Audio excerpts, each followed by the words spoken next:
বদনজরের রুকিয়ার গোসল করার নিয়ম। আমরা অনেক সময় বদনজরে পড়ে যাই। বদনজর এটা কিন্তু সত্য। নবী সাল্লাল্লাহু আলাইহি ওয়াসাল্লাম জানিয়ে দিয়েছেন, আল আইনু হাক্কুন, বদনজর এটা সত্য।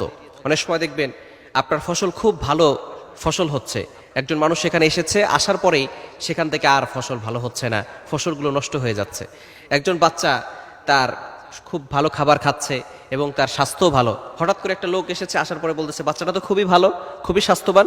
দেখবেন আস্তে আস্তে বদনজর লেগে গেছে, আর সাথে সাথে সে বাচ্চাটা অসুস্থ হয়ে যাচ্ছে, একেবারে কিছুই খায় না, খাওয়া দাওয়া বন্ধ করে দিচ্ছে, শরীর শুকিয়ে গেছে। এরকম হয় কি হয় না? এটা কিন্তু সত্য। নবী সাল্লাল্লাহু আলাইহি ওয়াসাল্লাম নিজে জানিয়ে দিয়েছেন, আল আইনু হাক্কুন, বদনজর এটা সত্য। সুতরাং এই বদনজর থেকে বাঁচার জন্য কি করবেন? আবার অনেক সময় ব্ল্যাক ম্যাজিক, জাদুটোনা, কুফরি কালাম আমাদের জন্য করা হয়। বিশেষ করে এগুলো কিন্তু দূরের মানুষরা করে না, আশেপাশে যে মানুষগুলো আছে তারাই কিন্তু এই ব্ল্যাক ম্যাজিক করে, জাদুটোনা করে আপনাকে ক্ষতি করার চেষ্টা করে, যাতে করে আপনি ক্ষতির ভিতরে পড়ে যেতে পারেন। এর থেকে বাঁচার উপায় কি? বিশেষ করে বদনজর যদি আপনার লেগে যায়, বিশেষ করে আপনি অসুস্থ হয়ে যাচ্ছেন, তারপরে কিছু খেতে ভালো লাগে না, ঘরে ভালো লাগে না, অনেক সময় দেখবেন যে রুমে আপনি থাকতেছেন সেই রুমের ভিতরে আপনার মন টিকতেছে না, সেই রুমের ভিতরে ঢুকলে আপনার শরীর জ্বলতেছে, কেমন যেন ভিতরে ভালো লাগতেছে না, অস্বস্তি ফিল হচ্ছে, অসহ্য লাগছে। এরকম যদি হয় তাহলে মনে করবেন কেউ হয়তো ব্ল্যাক ম্যাজিক করেছে অথবা বদনজর লেগেছে। এটা হলেই সাথে সাথে আপনি গোসল করবেন। কিভাবে গোসল করবেন? প্রথমে একটা পাত্র নেবেন, বড় যে গামলাগুলো আছে অথবা যে এই বল যেগুলো আছে, বড় একটা পাত্র নিয়ে সেখানে পানি ঢালবেন।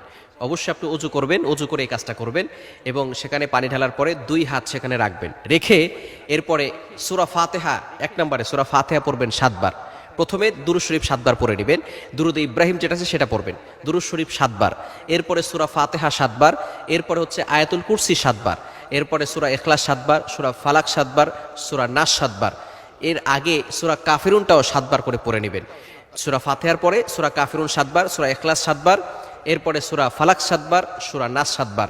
এরপরে আপনি দুরূদ শরীফ আবারও 7 বার পড়বেন, পড়ে ওই পানিটা দিয়ে আপনি গোসল করে নেবেন। পানিতে আর ফু দিতে হবে না, যেহেতু আপনি হাত ওইখানে দিয়েই রেখেছেন, ওইখানে আর ফু দিতে হবে না, ওই পানিটা আপনি কি করবেন? গোসল করে নেবেন।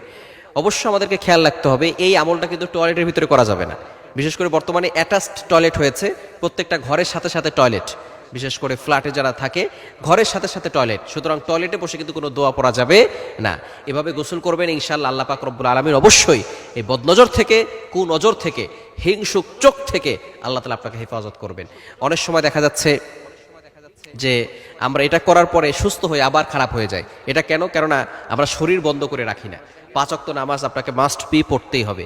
যদি এই সমস্যা আপনার থেকে থাকে যে বারবার অসুস্থ হয়ে যাচ্ছেন, তাহলে 5 ওয়াক্ত নামাজ পড়বেন। নামাজের পরে আয়াতুল কুরসি, 4 কুল, সূরা বাকারার শেষ 2 আয়াত এগুলো পড়ে এরপরে বুকে ফু দিবেন, আর হাতে ফু দিয়ে পুরো শরীরকে মাসাজ করে দিবেন, হাত বুলিয়ে দিবেন। তাহলে আপনার শরীর বন্ধ থাকবে, আপনাকে কেউ কোনো ক্ষতি করতে পারবে না।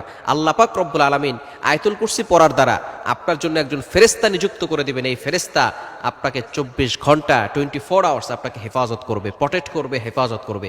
দুনিয়ার মানুষ শয়তান বলেন আর জিন শয়তান বলেন, কোনো ধরনের শত্রু আপনাকে ক্ষতি করতে পারবে না।